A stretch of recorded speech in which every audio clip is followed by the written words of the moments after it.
Yo, how's it going, you guys? It is Dynahunt back with yet another video. Today, we are going to be talking about the new Android 17 and Frieza and 17 coming out in roughly 10 hours from recording this video, which it is 2:48. So what? That's 1 a.m. tonight. They will be releasing on Global, and we're going to be talking about them. So we're going to first go and move over to the banner. We're going to talk about the banner, and then we're going to get over to the units themselves and discuss about them themselves. So this is the banner. This is what it's going to look like. This is just what the JP one looks like. It's gonna be the same exact design and everything. And if you're wondering why I haven't been uploading, I've been getting ready for college that I leave in a month. So yeah, I've been pretty busy. So this is the ticket version, and we also got that was a Dragonstone version. This is the ticket one that you get to use with the rainbow tickets, and I mean all around they're just basic summoning rates here. And let's take a look at the banners themselves. You got the two new LRs, and then you've got what 12, 13 featured units. All of them are terrible. They're all terrible.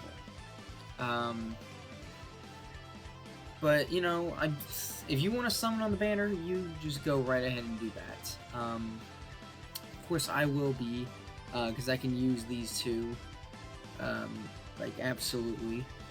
But yeah, the banners themselves are not very good.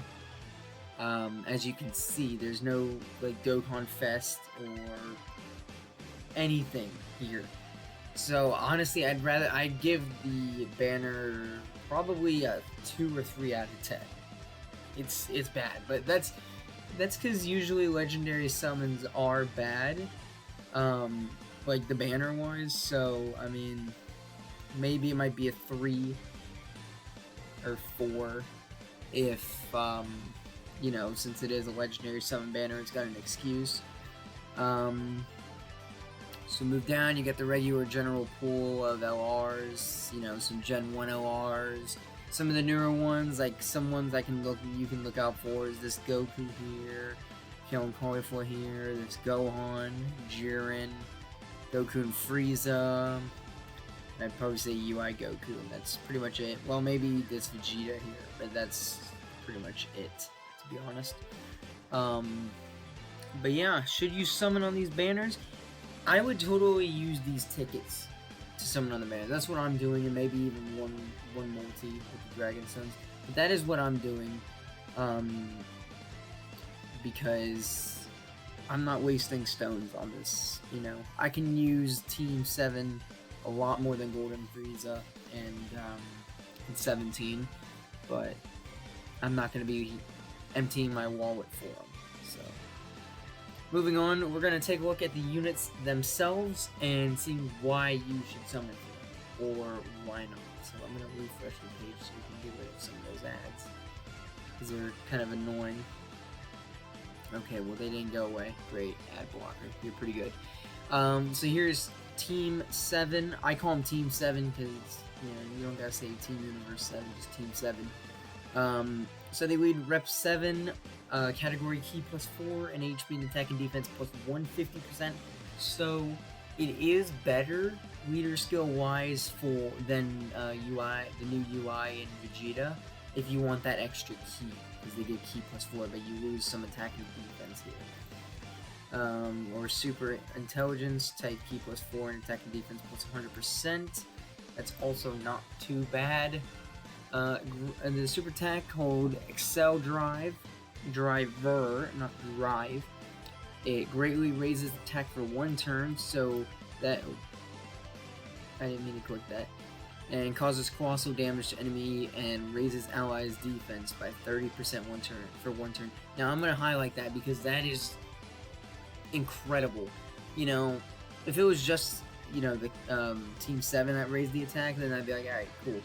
But the super attack raises everyone's defense by 30% for 1 turn.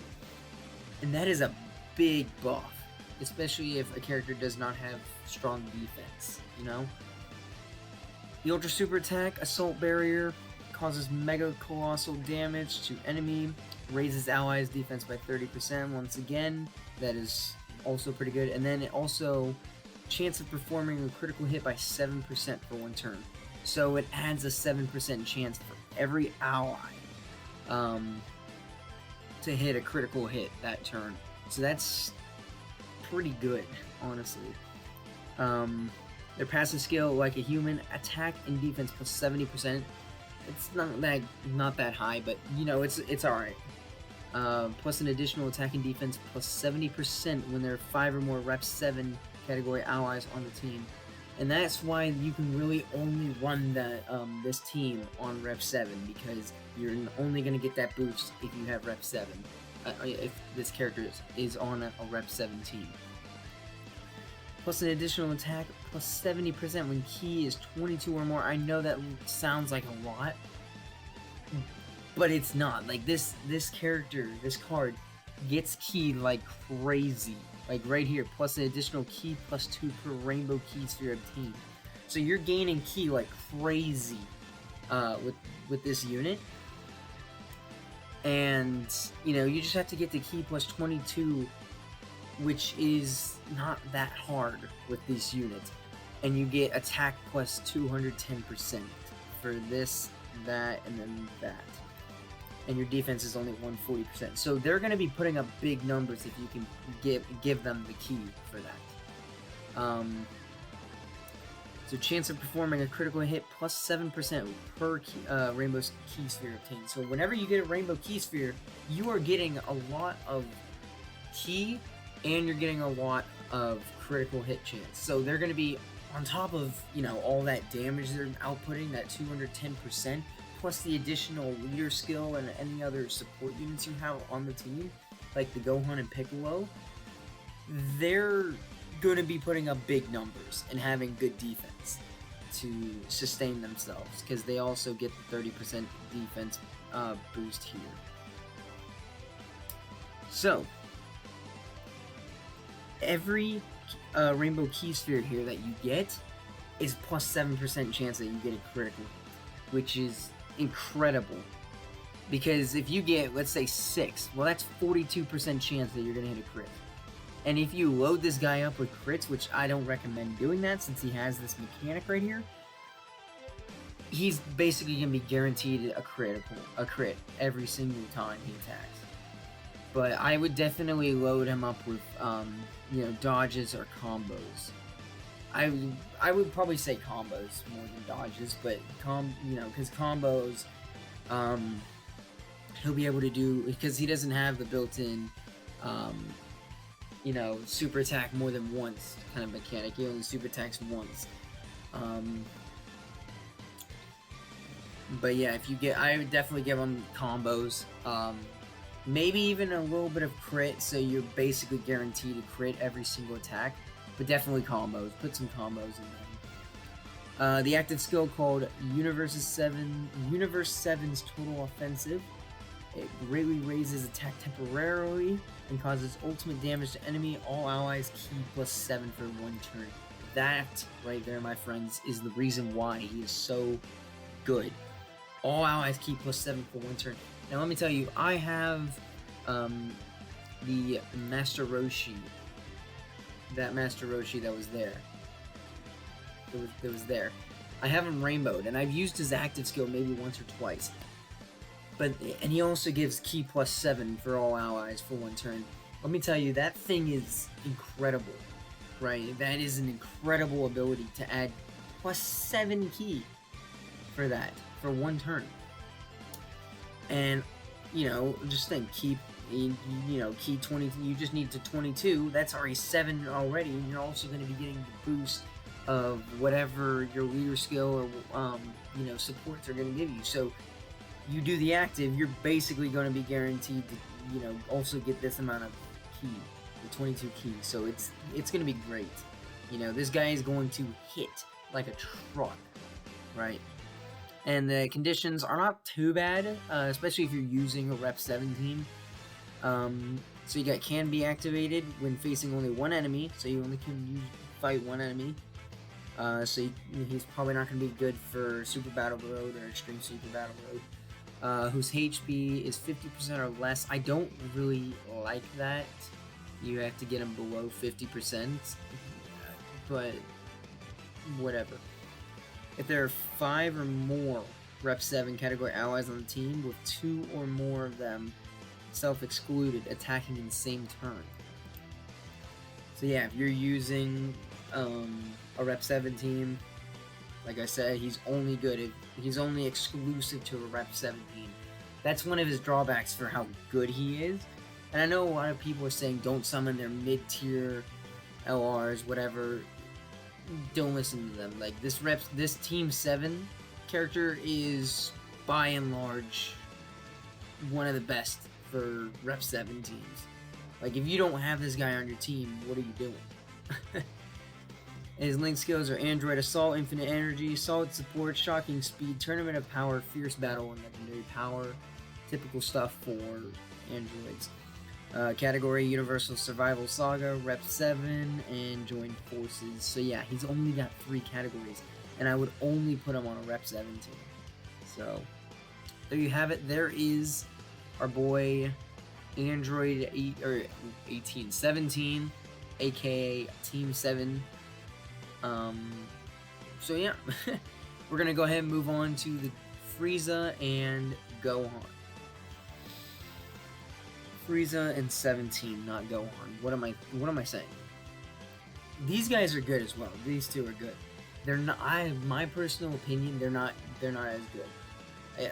They're good if you. They're not exclusive to Rep 7, but if you are talking about Rep 7, oh yeah, Team 7's by and large better than these two. But these two are obviously better on a different team than Rep 7. They're still good on Rep 7. It's just the fact that Team 7 is just better, you know? So, Universal Survival Saga or Join Forces category, Ki +3 in HP and attack and defense, plus 150%. That's not as good as Team 7's, but, you know, it's pretty good. Still pretty good. Super attack is called Limit Breaking Assault. Greatly raises attack for 1 turn and causes colossal damage to enemies. And that's the key. You know, that's why Team 7 was so good, because their defense plus 30% for all allies. These guys don't do that, unfortunately. So the Ultra Super Attack Final Assault raises attack for 1 turn, causes mega colossal damage to enemy, and lowers attack and defense. Now that's pretty good, that you lower attack and defense for enemies. But I would much rather have the defense plus 30% for my allies. Oh, one more thing about Team 7. And I just forgot it. What am I... Oh, that's right. Team 7's basically going to be putting up like 5 mil turn 1, 6 mil turn 1 if you got the right links. Like, I'm just telling you that already. They're going to be putting up those numbers. And, you know, same with these guys. They're going to be putting up those numbers too. You know, probably not as high, but they're going to be putting up those kinds of numbers, you know? So their passive skill is Last Remaining Ki. Attack and defense plus 70%, so the same thing. Great chance of launching up to 2 additional attacks. So yeah, they're good for additionals, so I would definitely, well, hold on. I'll tell you what to put into them after we finish reading this. Plus an additional attack and defense plus 7% up to 70%, and Ki plus 1 up to 7 with each attack performed. So that's basically the new Vegeta's skill, his passive, but you know, you don't get that damage reduction, you just get attack and defense plus 7%. I would say that's good, but you gotta build them up, you know? Unlike Team 7, you don't gotta build them up. They're there, like turn 1, you're hitting that hard. But these guys, you gotta build them up. 10 attacks you have to do for the attack and defense, and just 7 for the Ki. Now the good thing is they have a great chance to do up to 2 additional attacks, so it might not be too difficult to get to that number, but you know, who knows. So chance of performing a critical hit plus 7% and reduces damage received by 7% within the same turn with each attack performed. So this is infinite. That's infinite stacking, basically. You can have a more than 100% chance of hitting a crit if you're doing like 20 turns, you know, or damage reduction by 7%.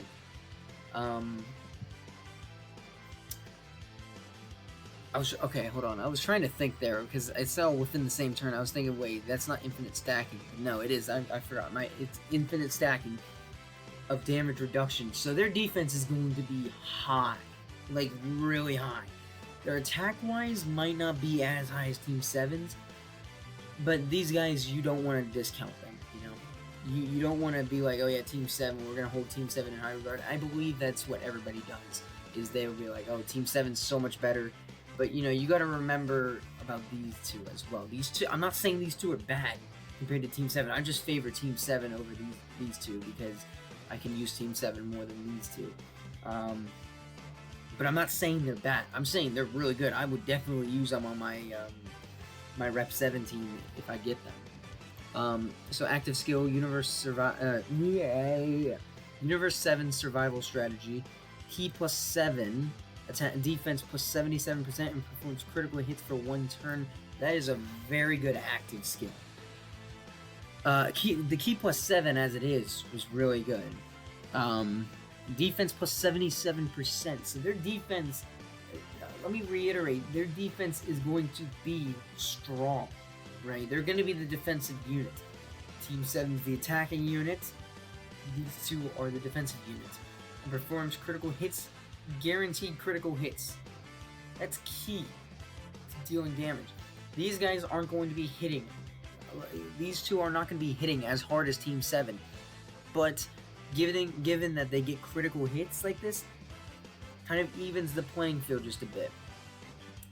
And this is a lot easier active skill to do than the other one. However, I believe the other one is still better because key plus 7 for all allies, and you know, you get to actually do damage. Though this one is definitely one of the better ones. So it can be activated after performing 4 or more super attacks in battle.